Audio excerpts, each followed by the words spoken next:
get low, you can still go. Even when you feel slow, you can still go. Even when there's no hope, you can still go. I never answer to no, man, I still go. Go, go, go, go, go, go, go, go. Brian Giles with Brian Giles MTG. And we're back with more March of the Machine spoilers. So, let me get back up to where I was. Okay, here we are. We're at Omen Hawker. A single blue mana for a 1/1 Cephalid Advisor. Tap it to add one colorless and one blue. Spend this mana only to activate abilities. That's solid. That is definitely playable.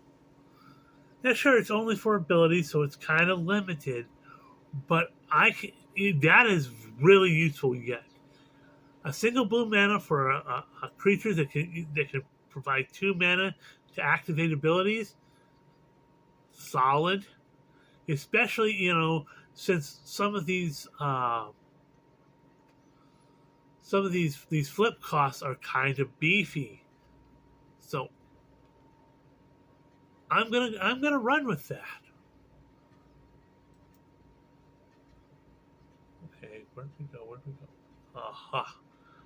We have Invasion of Xerox, another 4 damage battle. It says when it enters the battlefield, return up to 1 target creature to its owner's hand.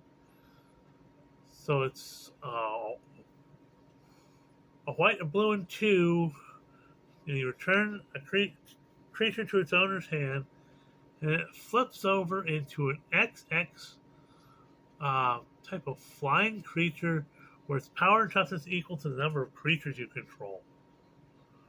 Well, we're seeing a thing.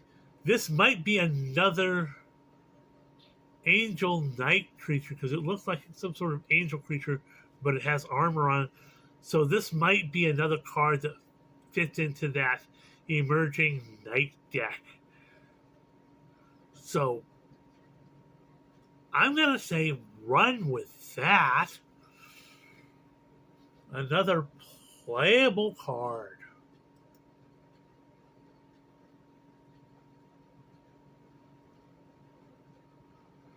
Next up we have Invasion of Mercadia. A red 1 for a 4 damage battle. When it enters the battlefield, you may discard a card. If you do, draw 2 cards. So not bad. When it flips over, it becomes Kieran Flameright, a 3/3 Goblin Spell Shaper. There's another creature type you don't see often. For a red and 2, you tap it, discard a card, and create 2 1/1 red, blue and red elemental creature tokens. Creatures you control get +1/+0 and gain haste until end of turn.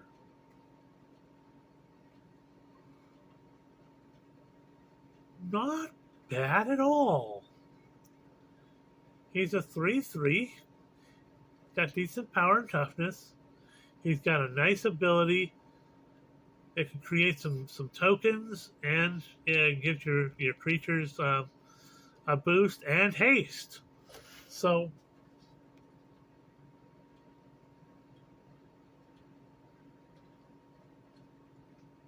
I'm going to say go with that.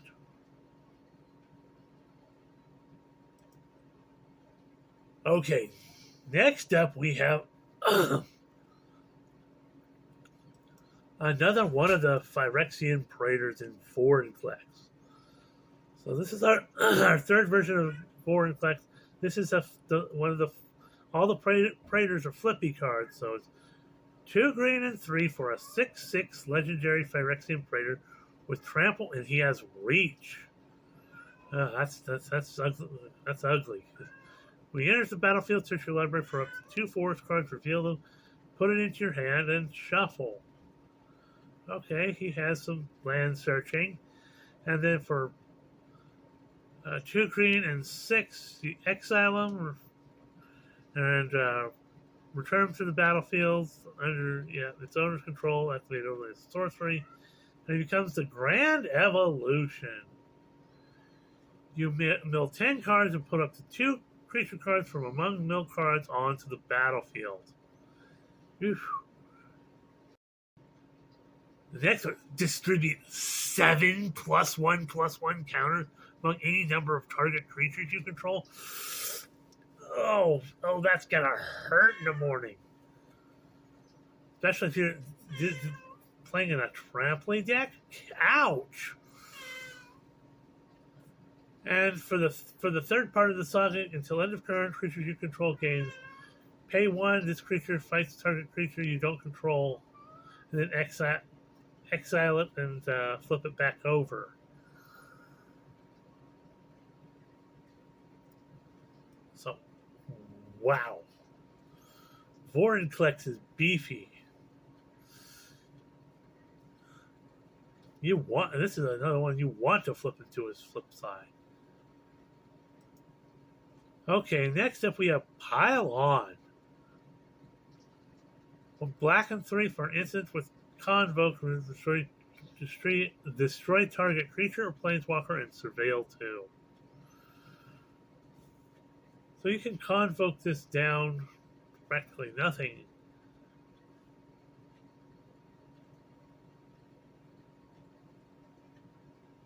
To destroy a creature or planeswalker, and it gets a nice surveil, so you can either put cards in your graveyard or take them into your hand,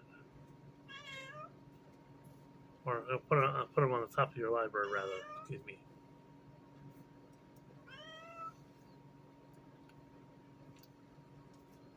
Next up, we have Captive Weird. So a blue mana for a 1/3 defender.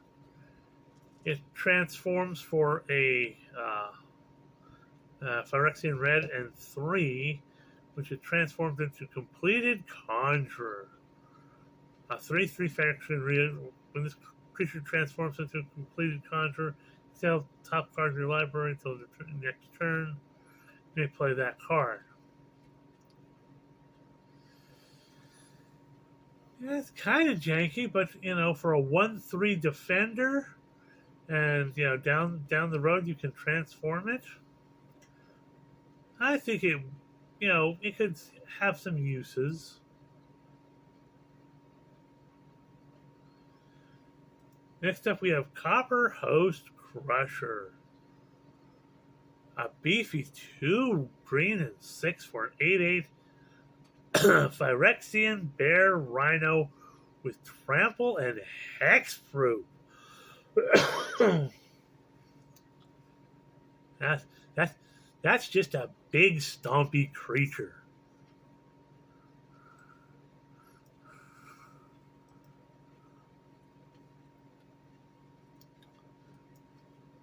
Next up we have Keeper of the Elf Vats. A black, a green, and 1 for a 3/3 Phyrexian Elf. When it enters the battlefield, incubate 2. And pay 5 to transform the incubator token and double the amount of +1/+1 counters on it. Okay. A little pricey, but you're doubling the tokens and transforming it.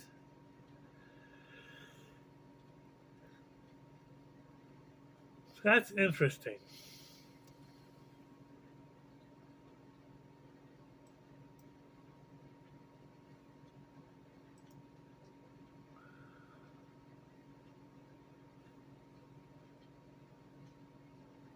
Next up we have Hoplite of the Mirror Shield. A red and a white for a 2/2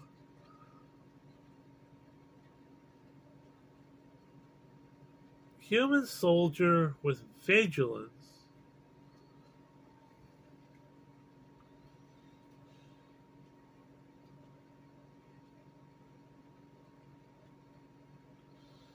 And it doesn't have the translation here, but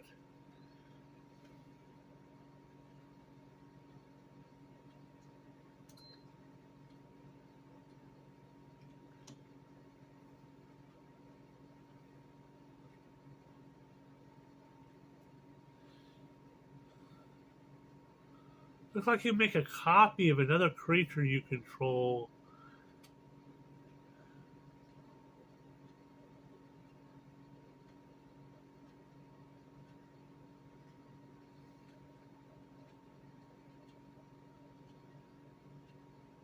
And I think you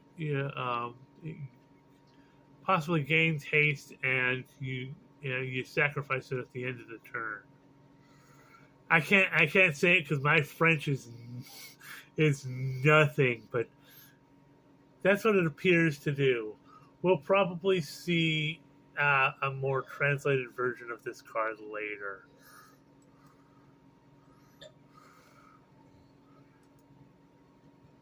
So next up we have Invasion of Red Gotham. A red and 2 for a 5 damage battle that reads, when it enters the battlefield, it deals 4 damage to another battle or opponent. And 1 damage up to 1 target creature.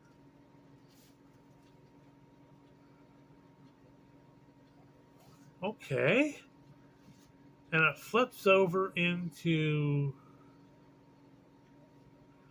some human monks that have prowess. If a non-creature source would deal damage to a creature, battle, or opponent, it deals that much damage plus 2 instead.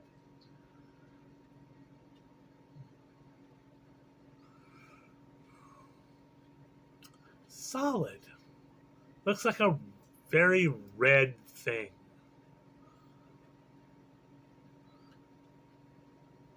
Next up, and I had looked at this earlier, so this is interesting. This is Osloth Shattered Spire. It's a green and 1 for I would say a legendary artifact, although yes, it does say legendary artifact. It says if 1 or more +1/+1 counters be put on an artifact you control, add that many +1/+1 counters to it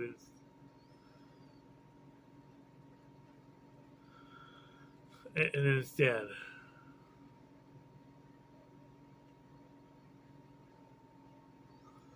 So basically, it kind of doubles your +1/+1 counters, and you pay a green and 1. Target 1 artifact or creature you control, put a +1/+1 counter on it, activate only as a sorcery. And it cycles for 2. This, I think, is going to see a lot of play. And we're seeing that the Counters Matters deck is going to be kind of a green and white thing. So this thing is going to be important. This thing, I think, is going to see lots of play, lots of value, lots of demand. This is a card to look out for.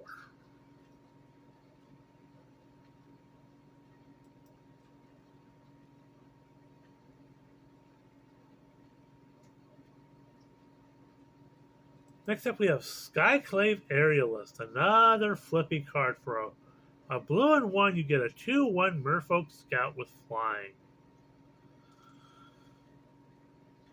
And pay a Phyrexian green and 4 to flip it into Skyclave Invader.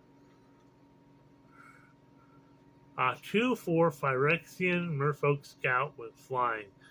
When this creature transforms into Skyclave Invader, look at the top card of your library. If it's a land card, you may put it onto the battlefield. If you don't put a card onto the battlefield, put it into your hand. So either you get a card into your hand or a land on the battlefield. Kind of solid.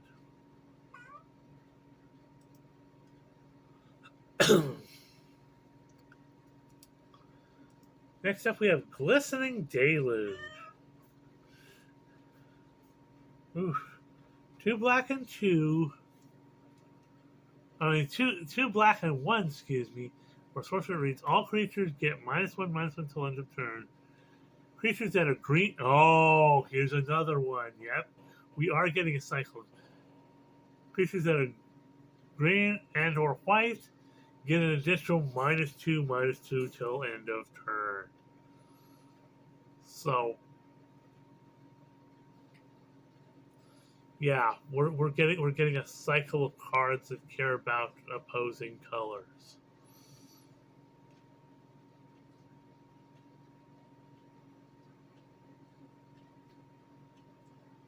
That's this thing might see really a lot of play as a really solid removal spell. So another card to look out for.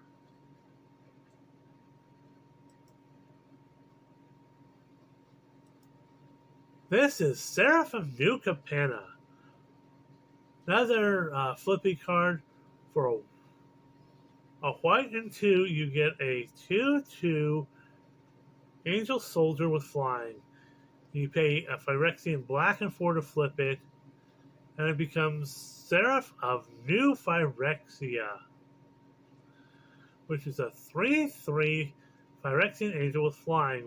Whenever Seraph of New Phyrexia attacks, you may sacrifice another creature or artifact. If you do, Seraph of New Phyrexia gets +2/+1 till end of turn. What? It flips over and it becomes basically an old fallen angel?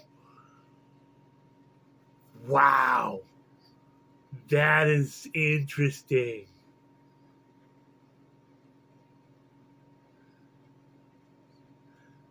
That is seriously interesting.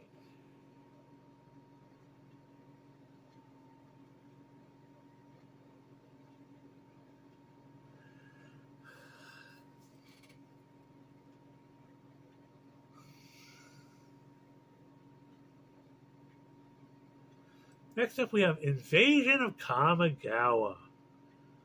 A blue and 3 for 4 damage siege. When Invasion of Kamigawa enters the battlefield, tap target artifact or creature an opponent controls and put a stun counter on it. And for those of you who don't know what a stun counter is, if a permanent would have a stun counter on it, when we come on tap, remove the stun counter from it instead. So it's kind of like a lockdown type thing, but it's counter stuff instead. So, but if you defeat the battle, you flip it over to Rooftop Saboteurs, a 2/3 Moonfolk Ninja with flying. Whenever Rooftop Saboteurs deal combat damage to a player or battle, draw a card. So, solid.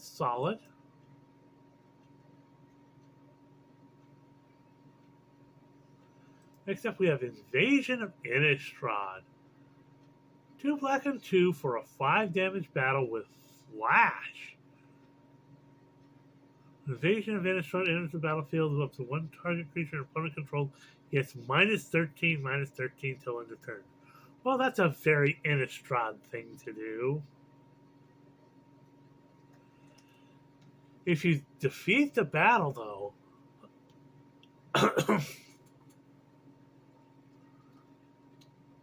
Deluge of the Dead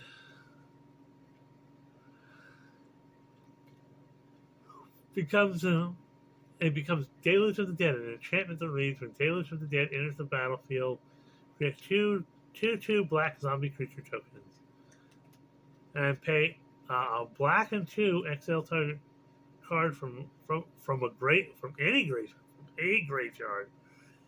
If it was a creature card, create a 2/2 black zombie creature token. So straight up graveyard hate and zombie creation. Not a bad thing. Could definitely fit into a zombies deck for certain.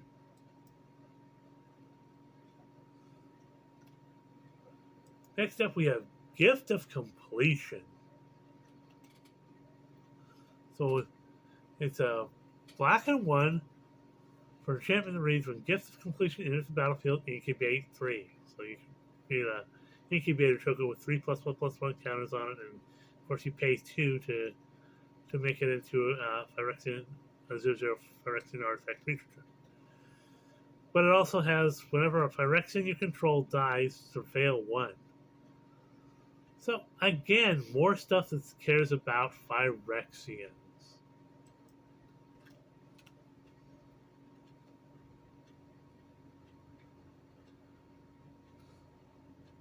So that's 20 minutes. We're going to stop here and we're going to see you on the next video.